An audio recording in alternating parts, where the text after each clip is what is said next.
Welcome to Mid-City. Welcome to the General of Mid-City.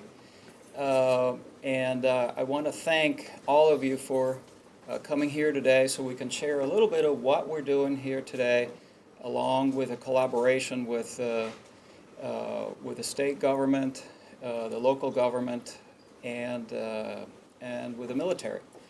Each one of these hearts behind me represent a COVID patient who was treated and released from the Mid-City Hospital successfully. We have about 40 hearts. We hope that over the next several weeks we will have many more of these hearts. And I want all of you out there, clinicians, the community, physicians, military, state, local government, to know that each one of you has a little bit of a part of a heart in here with us. And without your help, we wouldn't have been able to do this. So thank you very much.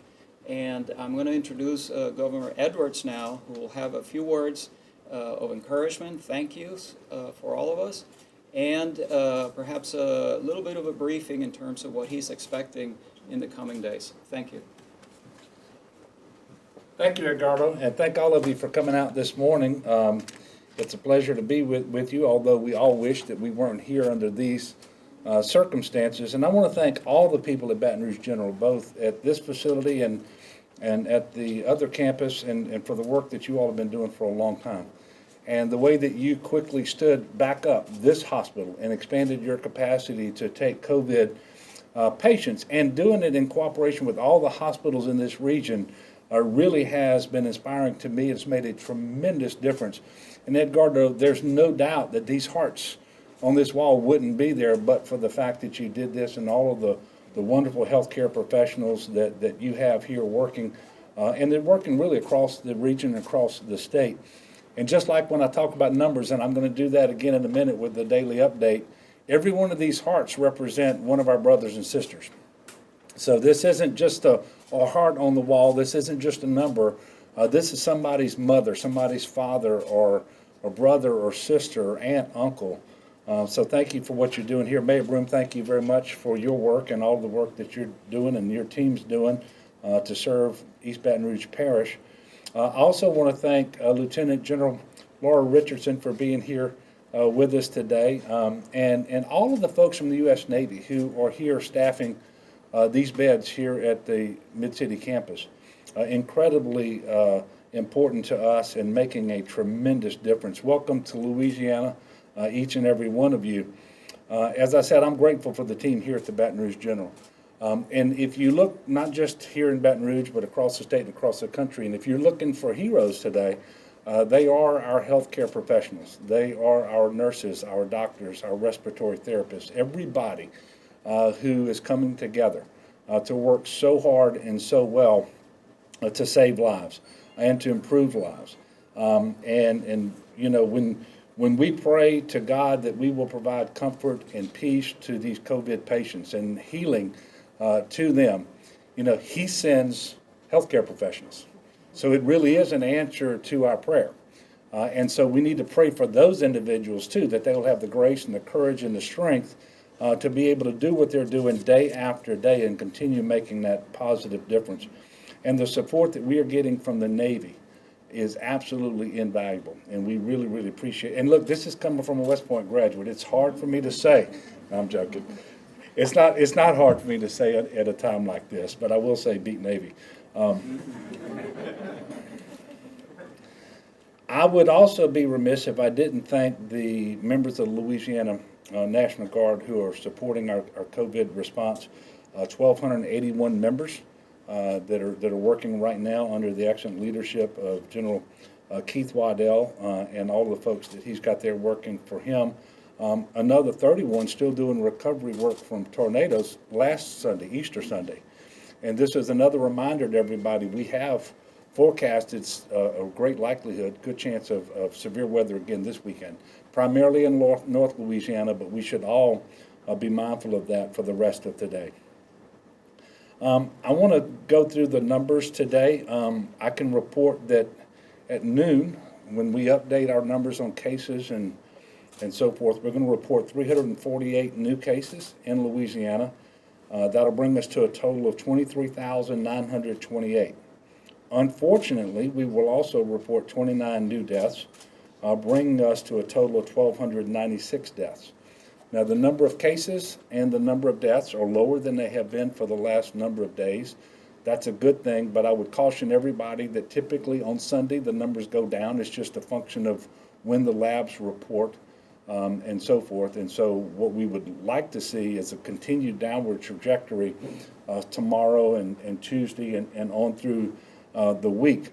I don't yet have the number, but over the last number of days, each day we've been reporting few, even though the number of cases is growing, the number of people in the hospital with COVID-19 has actually been on a slight decrease. The number of COVID patients in hospitals using mechanical ventilators has been decreasing slightly. Those are the most promising numbers, and remember that deaths are a lagging indicator. It takes about 11 days for some, on average, for someone, a patient, to succumb to COVID-19 once the symptoms appear. And a lot of times the deaths that we're reporting today actually happen not just in the last 24 hours, but in, going back several days. But obviously we grieve every time that we report a death. I guess what I'm saying is it still appears that we're trending in a good direction. And that's a good thing, because if you'd have been paying attention a month ago when we were reporting the fastest case growth anywhere in the world, with the Johns Hopkins data, we are in a much, much better place today than we thought we were going to be. And it's because of the citizens of Louisiana taking the stay-at-home order seriously, making sure that they're social distancing and they don't go out in public more often than they need to. And when they do, and they're going to be in close proximity to people, they're going to wear a mask just like everyone here today. And then the personal hygiene remains critically important as well. One of the greatest things that I've seen, not just today, but since we've been engaged in this COVID fight, is this wall behind me and those hearts. And Edgardo told us what they represent, and I'm very, very thankful. And I hope that there will be many more hearts on that wall before this is over, and I believe that there will be. This is obviously a difficult illness. Too many people have lost their lives, but most people do recover. But they're recovering because of the great work that's being done by our healthcare professionals. This city, the Mid-City campus here reopened for the purpose of increasing our medical capacity in response to COVID-19. While the campus was closed, it was well maintained, as you can see, with much of the equipment still in place to make it easy to reopen. There are inpatient hospital beds, ICU beds, and just the work that they've done here to so quickly stand back up an excellent hospital has just been tremendous. The hospital opened just a couple of weeks ago to help us meet the medical demand here in Baton Rouge, and has capacity to expand with yet additional beds if necessary. And sometimes it's not the beds that are the hard part, it's the staffing. And that's why having the Navy personnel here is so critically important to what we're doing. And we are forever grateful for that. As always, I want to remind everyone that it's going to take all of us working together and for some period of time to defeat this virus, get back to life as normal. We're not going to see that for a while. I suspect we won't fully see it until after there's a vaccine that has been administered to the entire population. We can do more to get back to normal between now and then, and we will. But we're going to have facilities like this. We're going to have even more robust testing than we've had in the past. And the testing has to be followed up very quickly with contact tracing for those people who test positive. We're working on that right now in cooperation with the federal government, with our local partners.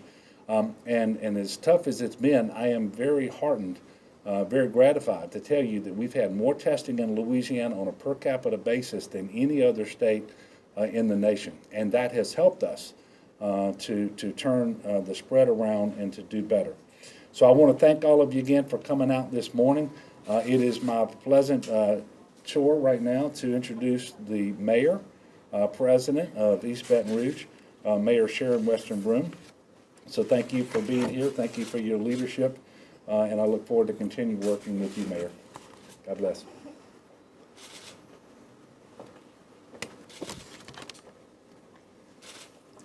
Thank you, Governor Edwards, for all that you've done to lead our state through this. I am so pleased to see the work here at Baton Rouge General Mid-City and to see all of the healthcare professionals who are here, and how the military, the Navy, is here providing us with much needed assistance. You know, I've always talked about the importance of partnerships and collaboration, and that's never been more true than right now in this pandemic. Our healthcare providers are partnering with our local, state, and federal government in this fight against COVID-19.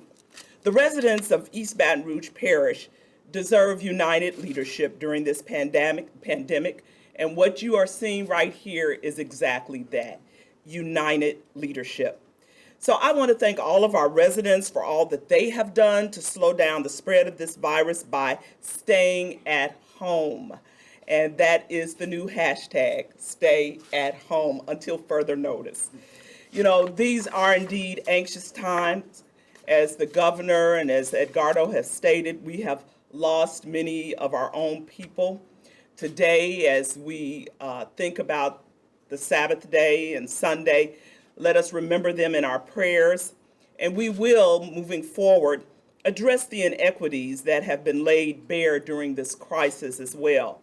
But the good news, as you heard the governor say, we are making progress in the state and specifically here in East Baton Rouge Parish. There is light at the end of the tunnel. Our community will recover and our economy will rebound because as leaders, we are making that our top priority. Thankfully, we have a good team in this community and throughout our country. We have leaders like Lieutenant General Laura Richardson, the commander of the United States Army North. From being a helicopter commander to now the leader of the military's ground war against the coronavirus, I'm glad to see this effort in such capable hands. Lieutenant General, we welcome you to Baton Rouge, and we thank you and your medical team for the badly needed assistance they're providing here at the Baton Rouge General Mid-City. Welcome, General Richardson.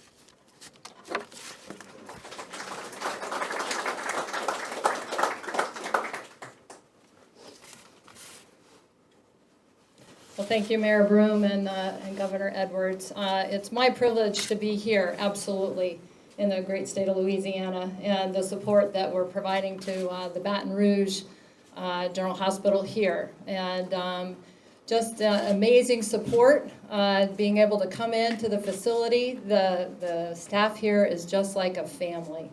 And our Navy personnel couldn't be in better hands, quite honestly. It's just a pleasure to be able to provide the federal support from the Title X active duty side of the House and be in support of the Adjutant General and the Governor and the Mayor in this effort to fight this pandemic war. We have a total of about 8,000 of our active duty and U.S. Army reservists that are out on the front lines as well, augmenting right now about 8 different states across the nation. This is just absolutely unprecedented, the type of support that we're providing, because normally it's in support of hurricanes or floods or earthquakes, and it impacts maybe at the most 6 different states, not the entire country, is what we're seeing with the coronavirus. So absolutely want to provide that support and the much needed capabilities with our medical professionals. I am so proud of the medical professionals, the doctors, the nurses, the respiratory therapists, the medics. It is just tremendous to see them. And I get to go and visit them and see them on the front lines and see the support that they're providing patients and the much needed support. I think it's a good news story about a lot of the folks that are recovering from coronavirus. And that is, that's the untold story. So absolutely the support is very much needed. But thank you so much for your time today. Thank you for the just absolutely warm welcome in Louisiana, and have a great day. Thank you.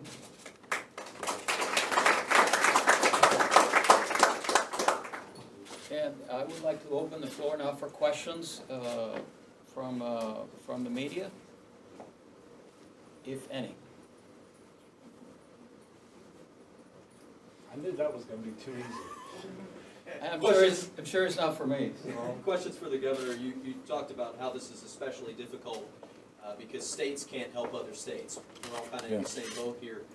Explain then the importance of having the federal help, including the Army and the Navy. Yeah, so we're accustomed to natural disasters in Louisiana because we get way more than our fair share. And every time we get one of those, typically it's a flood, it's a tornado, more often a hurricane. And there may be another state or two that are impacted by that, but clearly not a big part of the country. What makes this public health emergency so differently is that we need exactly the same things as every other state in the nation and about 160 countries around the world. And so those resources are in short supply. And so we can't just put out a request and know that our sister states are going to respond to that request as they typically do, or that the federal government can look at Louisiana and focus entirely on our state the way that they have done in the past. So that makes every bit of help that you do ultimately get that much more important and more needed. And so having General Richardson here today, having all of the folks with the military come to Louisiana and help us here in Baton Rouge and in New Orleans is incredibly important to us. And look, they've helped in many other ways. I'm talking about the federal government with respect to PPE and ventilators and beds and so forth. But just having that help means an awful lot, and it's going to help us get through this. And there's going to come a time, so long as we can keep in check the cases until such time as there is a vaccine and effective therapeutic treatments, then we're going to have a certain level of capacity to deal with COVID. But also, what we've been seeing in our hospitals is our non-COVID patients really haven't been coming to the hospital. For a number of reasons. One is we stopped all of the non-emergency medical and surgical procedures. And quite frankly, a lot of people out there are saying now is not a good time for me to go to the hospital to seek treatment. Well, that can only continue for so long. And those non-COVID patients are going to have to come back to our hospitals and our clinics, and we're going to facilitate that sooner rather than later. But when that happens, it makes it that much more important that you have facilities like this one that can continue to take and give excellent care to the COVID patient population out there. We can't do it without the military. So it's very, very helpful to have them here. We really, really appreciate all of the work that they're doing. And as someone who served in the military myself, you know, I have always appreciated the professionalism, the willingness to serve and to sacrifice, because all of these people have homes and families elsewhere. But they're here in Baton Rouge helping us take care of our people, and we really appreciate it. On behalf of the state of Louisiana, we really, really appreciate them being here. Any other questions?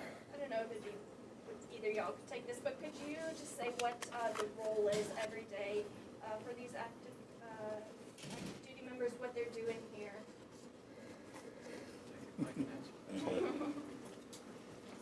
So what we have today is a complement of nurses and medics. You got to think of medics as an EMT/LPN type model, and they're in essence operating one of our 30-bed units.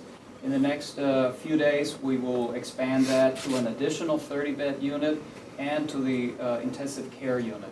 And the beauty of the model is that, in essence, they take over a whole unit with some help from our personnel and some initial training with the electronic health record and so forth. And the guidance of our physicians that are already here in Baton Rouge, that is what allows that to happen. And the beauty of the system, too, is that we have a ready flow of patients from the other hospitals, Our Lady of the Lake, Ochsner, a little bit from Women's Hospital, and also from the Bluebonnet Hospital at the General. So those referral relationships and the flow of patients is already there, and that's why they're so busy here at Mid-City. Other questions? One for the general. Yes. You mentioned you called it a pandemic war. Can you compare what this this general. is like? Yes. Can you compare what this war is like to wars in the traditional sense and how the response is comparable? Well, I think it's very comparable. But we don't normally think of our doctors and nurses and respiratory therapists and medics having to be on the front lines, right? And so that's what's happening with this particular one. And the gear that we wear, much like if we were in a chemical or biological environment, we have a suit, we have, we have a mask, and we have booties, and we do have all kinds of what we call kit, right, to protect yourself. So that's the PPE in this particular case. And so it's actually very, very similar to everything that we train for.